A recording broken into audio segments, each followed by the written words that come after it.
ഇവിടെ ഒരു പുതിയ കോലം വന്നിട്ടുണ്ട്. എതുക്കിടാ ഇങ്ങ വന്നേ? ഏണ്ടാ എന്നെ ടെൻഷൻ പண்ற?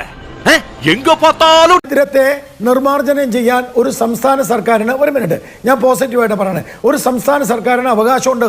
അതിനാണ് ജനങ്ങൾ അധികാരത്തിൽ കയറ്റിയത്. ഈ കള്ളത്തരം കള്ളവടി പൊട്ടിക്കാനല്ല, ഈ കള്ളവടി പൊട്ടിക്കാൻ ആർക്കും പറ്റും. ഇന്ന് മുഖ്യമന്ത്രി പറഞ്ഞിട്ടുണ്ട് ഈ അതിദാരിദ്ര്യ സമ്മേളനത്തിൽ കേരളം ഒരു അത്ഭുതമാണ്. അത് ശരിയാ, കേരളം ഒരു അത്ഭുതം. ചെമ്പിനെ സ്വർണ്ണമാക്കുന്ന ഒരു അത്ഭുതമാണ്, സ്വർണത്തെ ചെമ്പാക്കുന്ന അത്ഭുതമാണ്. 2024 5.92 ലക്ഷം കുടുംബങ്ങളെ ഒരൊറ്റ വർഷം കൊണ്ട് അതിദാരിദ്ര്യത്തിൽ നിന്ന് മുക്തമാക്കിയിട്ടുണ്ടെങ്കിൽ ഗിന്നീസ് റെക്കോർഡ് കൊടുക്കണം പിണറായി വിജയന്.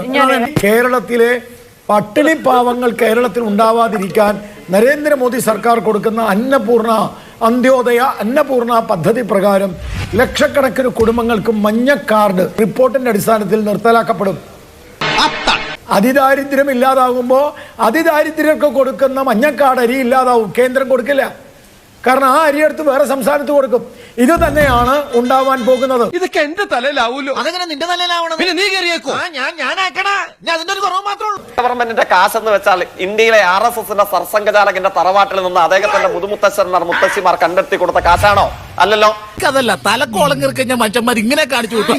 ഞാനും ആങ്കറും ഇവിടെയുള്ള എല്ലാവരും നമ്മുടെ വിയർപ്പ് കൊണ്ട് അധ്വാനിച്ചുണ്ടാക്കുന്ന പണം, പാല് വാങ്ങാൻ, മുട്ട വാങ്ങാൻ, പച്ചക്കറി വാങ്ങാൻ, മാംസം വാങ്ങാൻ കൊടുക്കുന്ന പണത്തിന്റെ കേരളത്തിൽ നിന്ന് അതിന്റെ ഏറ്റവും വലിയ വിഹിതം നമ്മൾ നികുതിയായി കൊടുക്കുന്നത് ഇന്ത്യയുടെ യൂണിയൻ ഗവൺമെന്റിനാണ്. അതിൽ നിന്ന് കേരളത്തിന് അവകാശമുള്ള പണം തരില്ല എന്ന് പറയാൻ ഏത് BJP-കാരന് എന്ത് അവകാശം? അതല്ല നമ്മൾ ചോദിക്കേണ്ടത്. BJP പ്രതിനിധി മനസ്സിലാക്കേണ്ടത് ചിരിച്ചുകൊണ്ടുള്ള ഭീഷണിയല്ല, RSSന്റെ നല്ല ദംഷ്ടം നിറഞ്ഞു നിൽക്കുന്ന ഭീഷണി കണ്ടിട്ട് ഒരു കുലുക്കവും ഉണ്ടായിട്ടില്ല കമ്മ്യൂണിസ്റ്റുകാർക്കെന്ന് മാത്രമല്ല മതനിരപേക്ഷവാദികളായിട്ടുള്ള മലയാളികൾക്ക്. അതുകൊണ്ട് ദംഷ്ട നിറഞ്ഞ ഭീഷണിയുടെ മുമ്പിൽ വഴങ്ങിയിട്ടില്ലാത്ത മലയാളിയോട് ചിരിച്ചുകൊണ്ടുള്ള ഭീഷണി പറഞ്ഞാൽ അതൊന്നും ഇങ്ങനെ പറഞ്ഞ് അങ്ങ് അവസാനിക്കത്തേ ഉള്ളൂ, മറുപടി അറിയിക്കുന്നതല്ല. ഗോപാലകൃഷ്ണൻ, അത് പതിറ്റാണ്ടുകൾ കൊണ്ട് കേരള മോഡലിലൂടെ നേടിയെടുത്ത ഒന്നാണ്.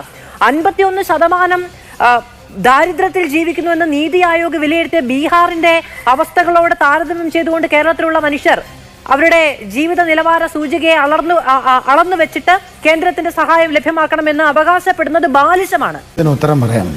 അതിനു മുമ്പ് ഒരു ബന്ധവുമില്ലാത്ത വിഷയത്തിലൊക്കെ RSSനെയൊക്കെ വലിച്ചിട്ടിട്ട് RSSന്റെ തറവാട്ടിൽ നിന്നാണോ എന്നൊക്കെയാണ് വളരെ ബാലിശമായിട്ടുള്ള ഒരു നിലവാരവുമില്ലാത്ത ഉത്തരങ്ങൾ പറയുന്നത്. എന്താ ഉറക്കം വരുന്നു? ഒരു കാര്യം മനസ്സിലാക്കണം,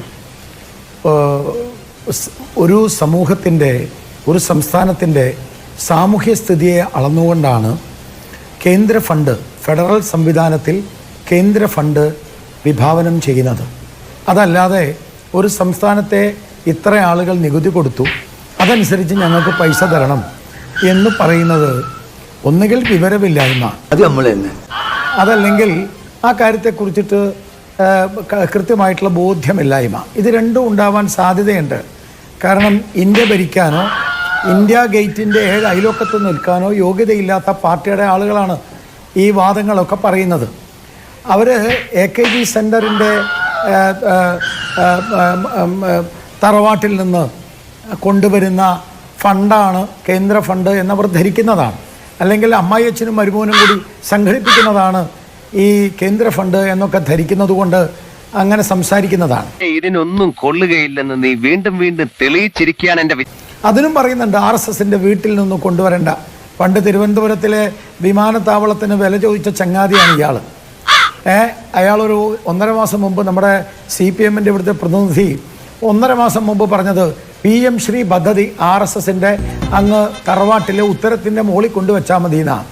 ഇപ്പോൾ RSSന്റെ തറവാട്ടിലെ ഉത്തരത്തിൻ്റെ മുകളിൽ പോയി ശിവൻകുട്ടി എന്ന് പറയുന്ന കേരളത്തിലെ ഈ കമ്മ്യൂണിസ്റ്റ് മാർക്സിസ്റ്റ് പാർട്ടിയുടെ നേതാവ്, കേരളത്തിലെ വിദ്യാഭ്യാസ മന്ത്രി, ഈ CPM പ്രതിനിധിയുടെ നേതാവ് അവിടെ ഓച്ഛാനിച്ച് നിന്നിട്ടാണോ മേടിച്ചതെന്ന് എനിക്കറിയില്ല.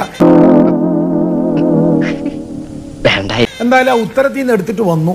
എന്നിട്ട് ചോദിച്ചിട്ടിപ്പോൾ അങ്ങ് RSSന്റെ തറവാട്ടി വെച്ചാൽ മതി എന്നൊക്കെ വ്യാഖ്യാനിച്ച ഈ പ്രതിനിധി, ആ പ്രതിനിധിയുടെ നേതാവ് പറഞ്ഞത് NEP ദേശീയ വിദ്യാഭ്യാസ പദ്ധതിക്ക് എന്താ കുഴപ്പം, PM ശ്രീ പദ്ധതി അത് ഞങ്ങൾ നടപ്പാക്കും, എന്താ കുഴപ്പമെന്നാ. അപ്പോൾ വാസ്തവത്തിൽ ഇവരൊക്കെ പറയുന്നതുമായിട്ട് ഒരു ബന്ധവും ഇല്ലാത്ത കാര്യമാണ്. അതിന് തന്നാരും വിളിച്ചില്ല. വിളിച്ചു തന്നെയല്ലേ എങ്ങനെയാ ആവശ്യത്തെ കാര്യങ്ങൾ രാജേഷ്, മന്ത്രിയുടെ ഒരു പ്രസ്താവനയുണ്ട്. ആ പ്രസ്താവന എന്താ?